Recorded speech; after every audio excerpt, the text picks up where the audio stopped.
about this, I can honestly say that if it wasn't for him, I wouldn't be here today. Some of you will get that in a minute. I don't know. Selena, did you get that one? Okay, yeah, there we go. But guys, this is my dad, Pastor Jeff, PJ, whatever you want to call him, right? Cool. Are you on? Is he on? Yes. I get the big mouth from this side of the family, so we should be okay. You guys enjoy Micah? I enjoy myself too. We know that. Joe, I will come after you. I will tell you this. The best thing that ever happened to him is Bethany. Amen. That's the best thing that ever happened. But I want to show you a side of Micah that you've never seen before. This is going to be fun. Okay? Is there any way we can dim these lights a little bit? Just hit the ones with the blue tape. Because I brought you some pictures that I want to show. Oh, jeez. This is going to be a blast. So let's look at some pictures here. This first one here is one of the first pictures of Micah. Look at that. Huh? See, many of you think I just wear black and gray and white. But see, look at that blue. We got some blue. I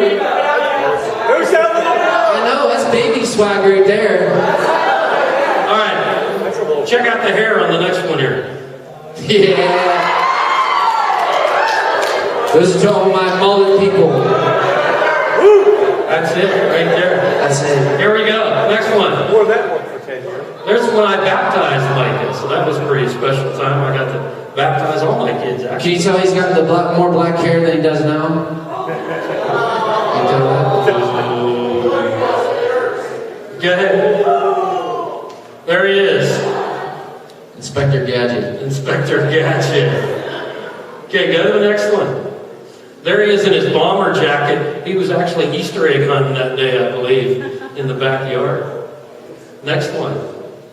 There he is, G.I. Micah. Yo, looking like that, I could have took all of Afghanistan and Iraq on my own. There you go.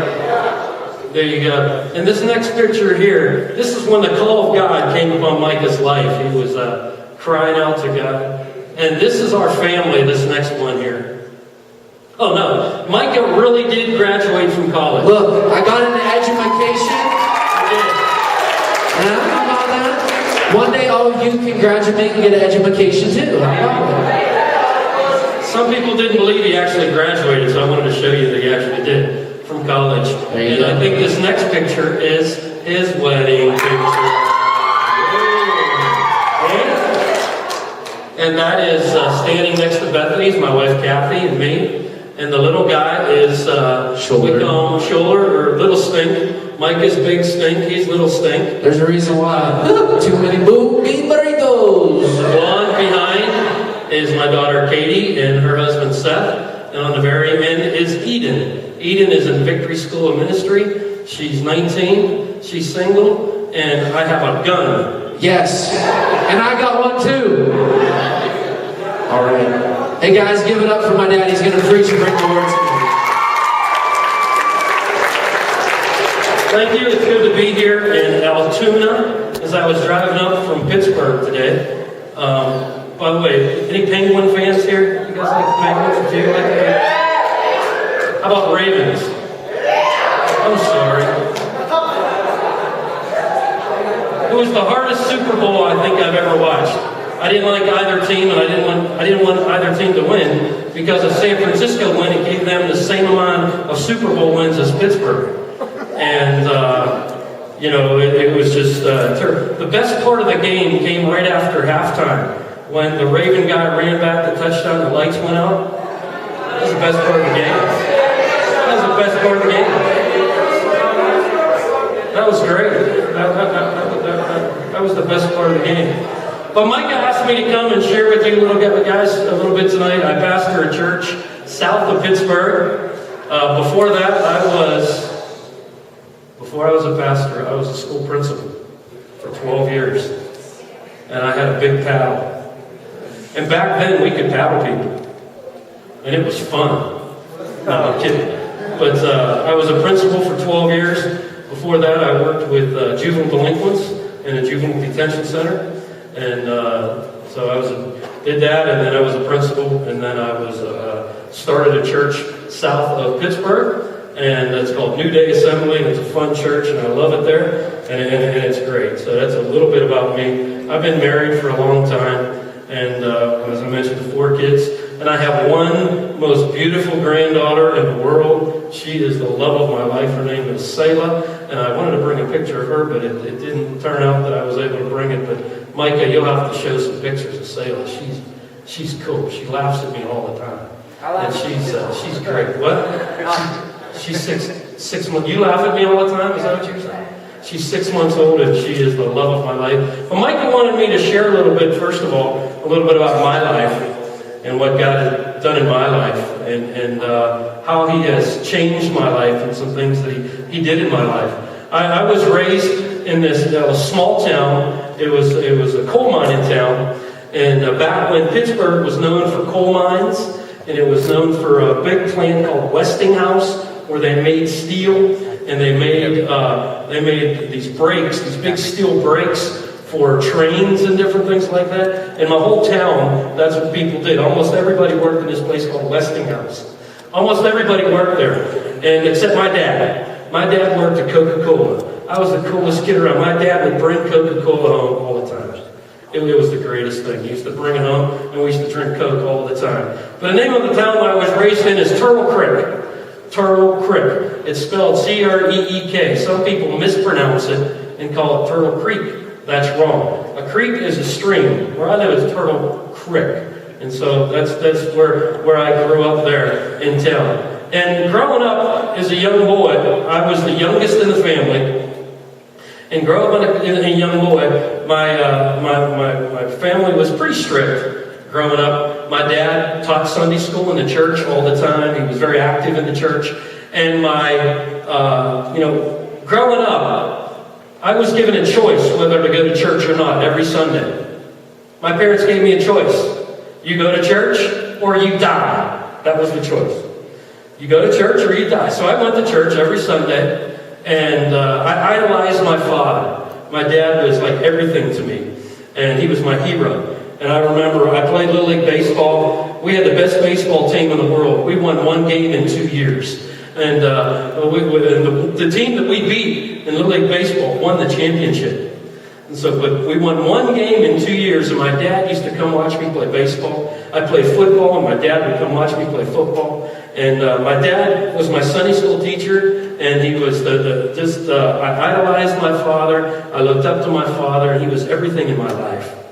And it was so special to me. But my dad had this disease back then called diabetes. And my dad, when I was about 11 years old, my dad started getting very sick. And what happened was, he was a fireman too. And he used to go on fire. He used to respond to fire calls all the time. And one time he went on a fire call when he was on a fire truck, and he fell off the back of the fire truck. And he broke his tailbone. But he started getting better, and he healed up from his tailbone. But I noticed that he was having trouble seeing. And he couldn't see very well. And he had cataracts on his eyes, and they took the cataracts off his eyes, and he still couldn't see very well. And the one thing about having diabetes is back then, they couldn't treat it like they can today. Today you can take pills, and you can control by your diet and insulin and different things. Back then they didn't have all these different things. And what happened was, he would go into what's called a sugar shock sometime, where he needed sugar in his body, and he would be acting like he's actually drunk because he didn't have enough sugar in his body. And I remember that as a very young boy. And I remember my dad coming to one of my baseball games, and he was blind at this time. He couldn't see anymore. I was about 11 or 12 years old, and he came and he sat in the stands with his father, who flew up to be with him from Texas. And I was playing Little League Baseball, and I was out in the field. And I knew my dad couldn't see me, but he was there. And that made all the difference in the world, knowing that my dad was there.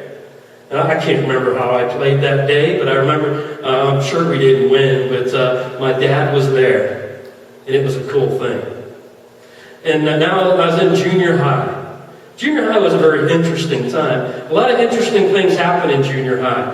And, what happens when how many are in junior high? Raise your hand. Okay, a good number in junior high.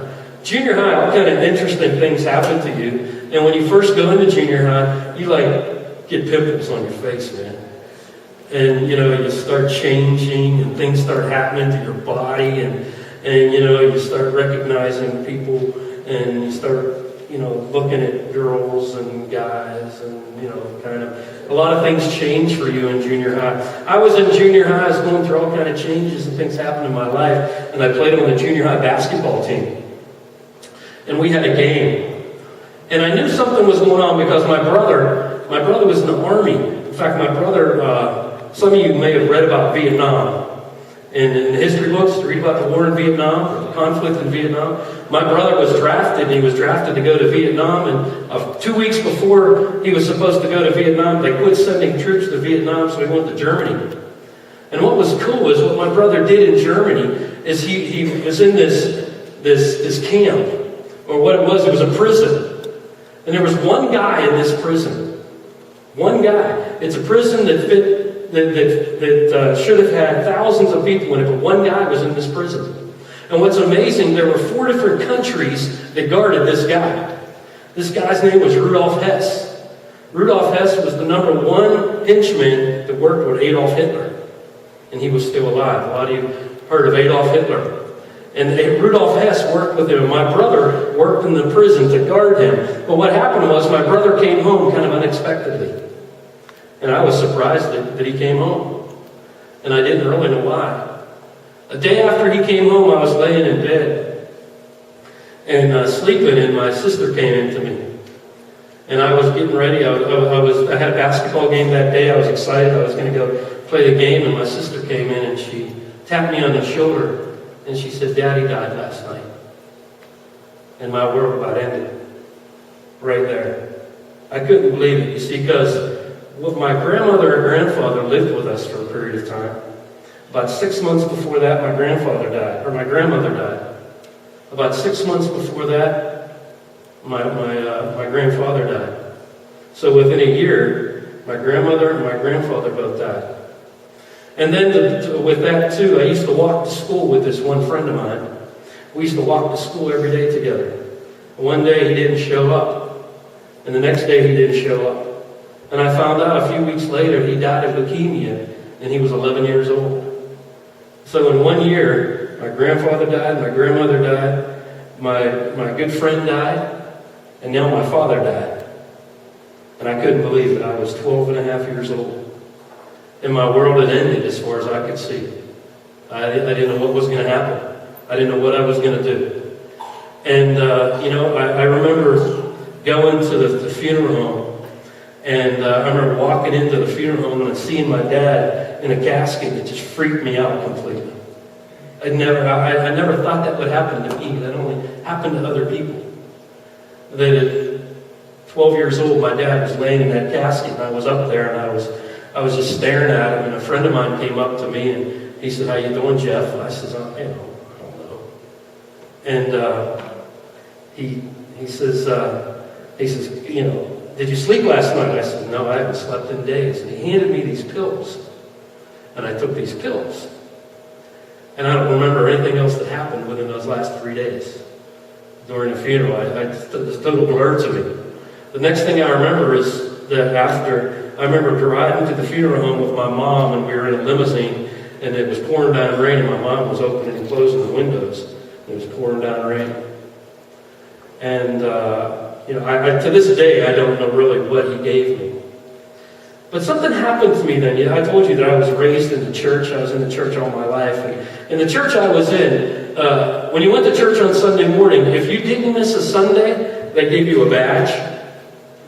And if you, for a year, and I had these badges. I had like 6 badges on me for 6 years that I didn't miss. So I went to church all the time. I knew all about church. And I knew the right things to say. I knew the right things to do. I was called a lay leader in the church. And it was something that was very, very special to me. And when I was young, I went to this place called Jamonville. It's a place with a big cross up on top of the hill. And I was about 8 years old, I think I was. And I asked Jesus to come into my heart up at Jamonville. It's still a very special place to me. So I was a Christian. I was raised in a Christian home. But something happened to me during that time, and I got very angry at God. I said, God, why did you take my father? And I felt like God took my dad from me. Because I had prayed that my dad would get better, and he didn't, and he died. So I said, God, you didn't hear my prayer. In fact, God, I'm not even sure, what's going on here. I never denied that God existed. I knew God existed, but I didn't think he cared about me. I didn't think he loved me. In fact, I thought he was punishing me for my dad dying.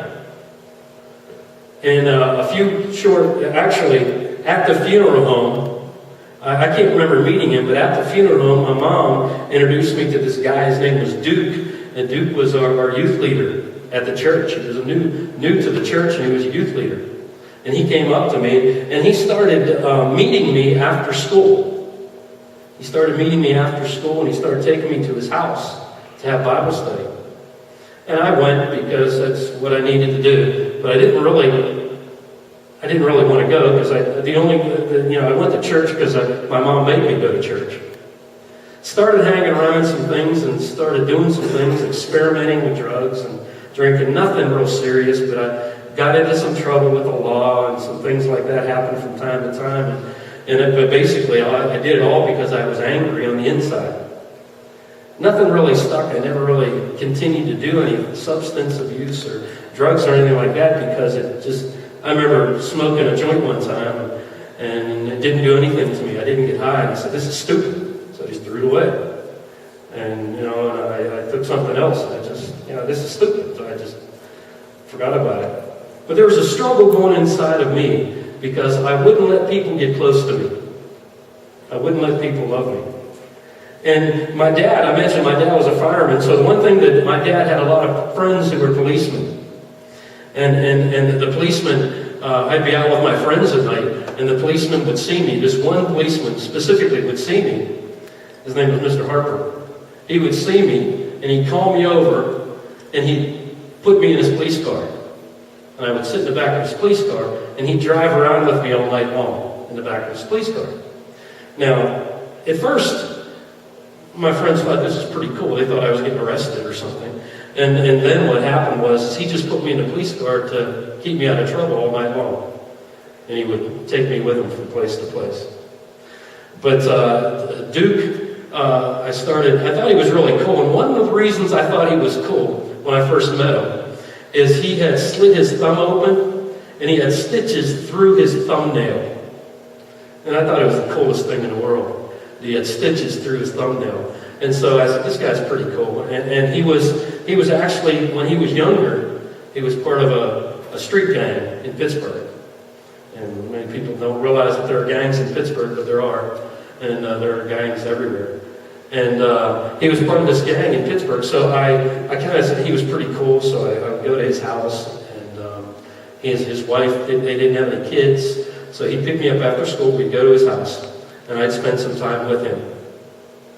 And he took me places. And this went on for about a year and a half. And he and I became very, very good friends. And then he took me to this concert. This concert. There was this group that was singing. And I said, whatever, I'll go. So I went to this concert. And these guys, they took the song, Jesus Loves Me. And Jesus loves me, this I know. For the Bible. Some of you may know that song. And they took that song and they put it to like a rock song. And they played it. And as they were playing that song, I stood there and thought, this is crazy. And I'd never felt it before, but I felt like Jesus actually did love me. Because you see, I didn't let anybody love me. And I couldn't love anybody for about 3 years. And what happened that night, I walked up and I gave my life to Christ. And I recommitted my life to Christ, and I asked Jesus to come into my heart. And then Duke started. Then every day, I was getting together with Duke about twice a week or 2 times. And now, every day after school, Duke came and picked me up. We'd go to his house. His wife would feed me. We'd have a Bible study, or we'd go out and do something. We'd have some fun. You see, Duke kind of took the place of my dad. And he became very, very special to me. And one day after school, and his wife, I loved his wife dearly. His wife and I are still very good friends. And one day after school, Duke didn't show up, and I couldn't figure out why. And my pastor at the church called me and said, Duke was in an accident. I said, okay, is he going to be okay? They said, we don't know. He was at work in the steel mill, and a crane came down and hit him in the head and split his head open. He lived for 3 days. I gathered the kids in the youth group together, and every day we'd go to the church and we would pray for Duke to be healed. And I believed God was going to heal him. The pastor believed God was going to heal him. And he was not healed. And I got a phone call one day to say that Duke is gone. It devastated my world once again. The two most important people in my life growing up as a teenager was my dad and Duke, and they were both dead. And I think, here we go again. God, here we go again. But it's an amazing thing that happened to me. That I was at his funeral. And I spoke at his funeral, and I shared what Duke meant in my life. And after the funeral was over, everybody left the church. Everybody was gone. And they went up to the cemetery, and I didn't go. And I was sitting in the church. I was sitting in the front of the church, just like this. And I had my head down, my hands holding my face. And I heard somebody talking to me. It never happened to me before. It never happened to me since. But I first felt someone put their hand on my shoulder, and I looked, and nobody was there. And I thought I was freaking out or something. And then I heard a voice. As clear as you can hear me, I heard this voice. And the voice said, your dad was everything in the world, and he's gone. Duke was everything in the world, and he's gone. And then I heard this voice say it as clear as a bell, and I'm still here today. I will never leave you, and I will never forsake you. I truly believe that Jesus spoke to me at that time. And I'll never forget that as long as I live. When Jesus said, I'll never leave you, and I'll never forsake you. I've never heard that voice since then, but I heard it then. There was nobody else there. And God did something in my life at that time. Now, I still struggle from time to time. It still hurt deeply. And I still struggled for years to let anybody get close to me. As soon as someone would get so close, I'd push them away. And actually, my wife, Kathy's the only one that I would let in. But God changed my life. What Jesus did is he reached down his hand, and he took my hand, and he pulled me up from a place that was very, very hard. I was hurt. I felt let down. I felt depressed. I felt everything. And God reached down and he took my hand. And it reminded me of a passage of Scripture, the story of Jesus. In Matthew chapter 14. Jesus, it's a great story. In Matthew chapter 14, Jesus just fed 5,000 people. And then it says, immediately Jesus made the disciples get into a boat and go ahead of him to the other side while he dismissed the crowd. So here Jesus had just fed 5,000 people. He dismissed the crowd, and he's told the disciples, you guys get in the boat and you go to the other side. After he dismissed them, he went up on the mountain to pray. When evening came, he was there all alone, but the boat was already a considerable distance. Most people believe the boat was like 4 miles out to sea. And they said it was buffeted by the waves because the wind was against it. In other words, there was a great storm that was going on during that time. It says during the fourth watch, which is somewhere between 3 and 6 o'clock in the morning, 3 a.m. and 6 a.m. So the disciples were in the boat for quite a while during this storm. And during the fourth watch of the night, Jesus went out to them walking on the lake. Now, I don't know about you, and I'm about to say, but that would freak me out if you saw somebody walking on the water. That just freaked, and it did. It freaked out the disciples too. They saw Jesus coming walking on the water, and the disciples saw him and walking across, and they were terrified. They said, it's a ghost. They cried out in fear, and Jesus said, take courage. It's I. Don't be afraid. And Peter said, Lord, if it's you, tell me to come. Then Peter got out of the boat and walked on the water and came forward to Jesus. So here we got Jesus walking on water. Then Peter said, Lord, if that's really you, tell me and I'll come walk on the water too. And wouldn't it be cool to walk on the water? And that's exactly what happened. Peter got out of the boat and he walked on the water. He got out of the boat. None of the other disciples did. But Peter, in a step of faith, and then that's what, in my Bible, that's titled, Jesus Walks on the Water. And what a miracle to walk on the water.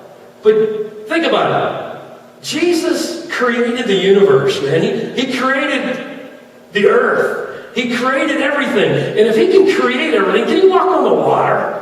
Walking on the water is nothing for Jesus. It's nothing.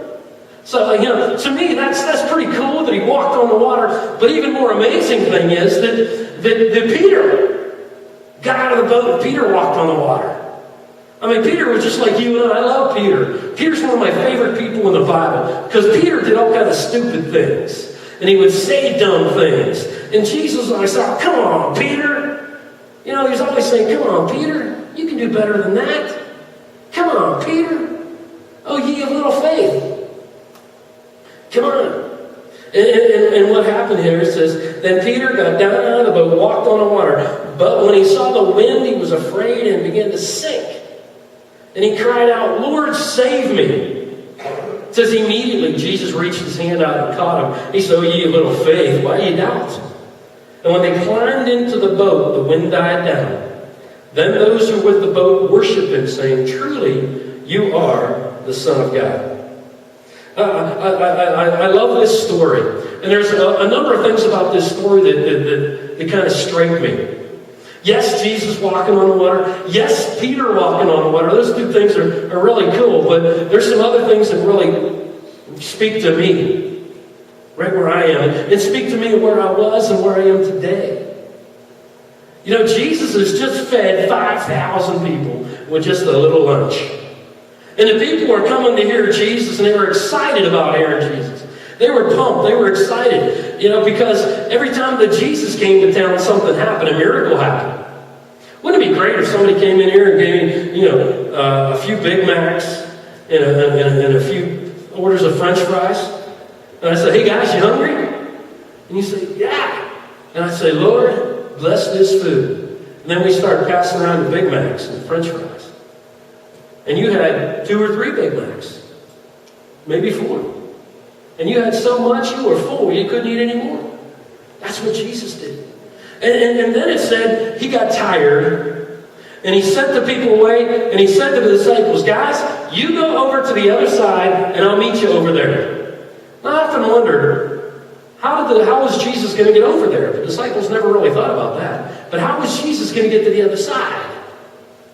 So Jesus sent him over there, and a storm hit, a real bad storm. I was driving the other day, and I think it was last Wednesday, I was driving, and in Pittsburgh we had a snowstorm, and you couldn't see in front of you. I don't know if did y'all get that storm here?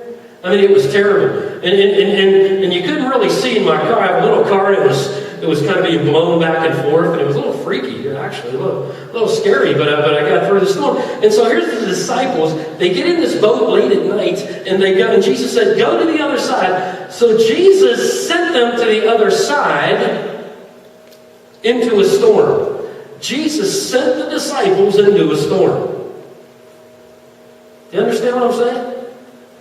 Jesus could have made it all calm, cool, and collective. But he sent them. He said, you guys go into the storm. And I got to thinking about that. Sometimes bad things happen. And maybe that's God trying to teach us something. A lot of people say, why does God let bad things happen? Sometimes I believe he does it to teach us something. And the thing I believe he does, he teaches us to trust him, to trust God. And so they were out in the boat. Then Jesus came. Jesus came out on the boat. And he's walking on the water. And Peter says, man, that is so cool. Jesus, I want to do that too. Call me and I'll come. And Jesus said, come on. So he got out of the boat and he started walking on the water. And he said, this is so cool. And then Peter, he's looking at Jesus. And as long as he's looking at Jesus, things are cool. And he sees Jesus. And he said, this is great. But all at once he started looking because the waves were kind of splashing against him. And what's happened is the wind's blowing in his face. And it's starting to freak him out a little bit. He said, he's getting nervous. He's getting afraid. He said, man, what if I sink? And he got very much afraid. And he was in a situation, and he was tired. Now, something you need to remember, Peter was up all night. This is like somewhere between 3 o'clock and 6 o'clock in the morning. So Peter was up all night. The disciples were up all night, and they were in this storm, so they're fighting the storm. And I'm sure they were praying, God, help us through this storm. Get us through this storm. So they're fighting with the boat. They're fighting with the winds. They're praying, and nothing's happening. They were praying, and nothing was happening. It's like, and when they dismissed them, it was early evening, so they left about 7 o'clock in the evening, and now it's 3 or 4 in the morning. So they have all these hours that they're fighting with this storm, then they're in this boat, and all these things are happening, and they're kind of freaking out. They had lost hope. They probably thought they were going to drown. They probably thought something was going to happen to them, that they were going to be dead. They thought that how were they going to make it through this storm? Why would Jesus send them through a storm? And it's just like me. I'm thinking, man, God, why did you let my dad die? Why did you kill Duke? Why did Duke die too? Why did they die? I couldn't understand it. You know, some of us, we go through situations in our life. Maybe some of you, your parents have died. Maybe your parents are divorced. Maybe your parents are in jail. Maybe maybe your parents have alcoholism or drugs. Or maybe there's situations you don't quite understand. Maybe your parents fight. Maybe there's a lot of different things going on. And there's situations that you don't quite understand. I just don't understand why my parents are like this. I don't understand why they got a divorce. I don't understand why they're in this situation. And the disciples, when they were on the boat, I'm sure they were confused too. They said, why is this stuff going on? Just like I was. I was confused. I was young. I was somewhere between 12 and 17 years old during that time frame, and I was confused and didn't quite know what was going to happen in my life. I said, I can't trust him. And for years, I couldn't trust somebody because I thought they were going to die. That was real. I thought they were going to die. I said, I can't trust you. I can't trust you because you may die. That's the way I felt. And it ate me up inside. Because, everybody alive has two basic needs. Everybody here. You want to feel love and you want to give love. Everybody does. You may say, no, not me. But you do. Everybody wants to feel accepted. Everybody needs to feel love and to give love. Everybody does. It's two basic needs that everybody has. And so, I wanted it, but I was afraid of it, and I didn't know quite what was going to happen. And the disciples, they were confused, and just like us, a lot of what had happened on the water. And then all at once, there was a hope. They weren't sure. They had lost all hope. They were exhausted. Then they saw Jesus. And as soon as they knew it was Jesus, hope was restored to them. And then when Peter got out there, and when Peter was out there, what Peter did was, as long as he kept his eyes on Jesus, things are great. And what happened was, he took his eyes off Jesus. As soon as he took his eyes off Jesus, he started to sink. And folks, let me tell you something, man. Look to Jesus. And then when Peter was sinking, this is the thing that touched me the most.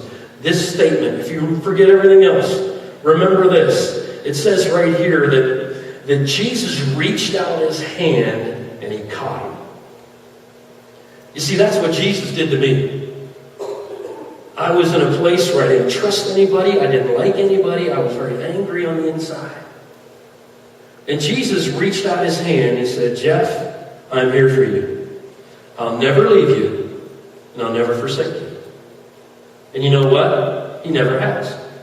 Sometimes it doesn't feel like he's there.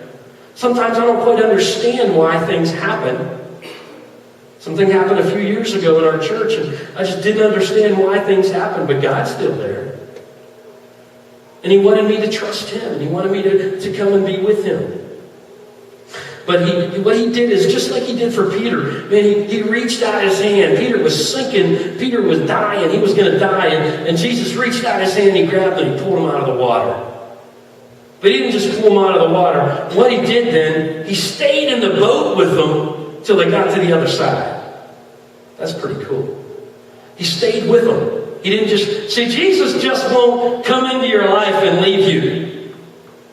You may leave him, but he'll never leave you, no matter what.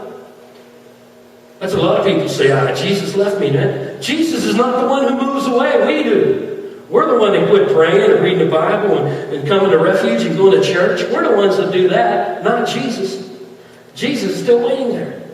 One of my favorite passages of scriptures in Revelation chapter 3, and I think it's in verse 6, it's in Revelation chapter 3, I'm not sure the verse, but Jesus said, "Lo, I stand at the door and knock. Anyone who hears my voice and opens the door, I'll come in and I'll eat with them.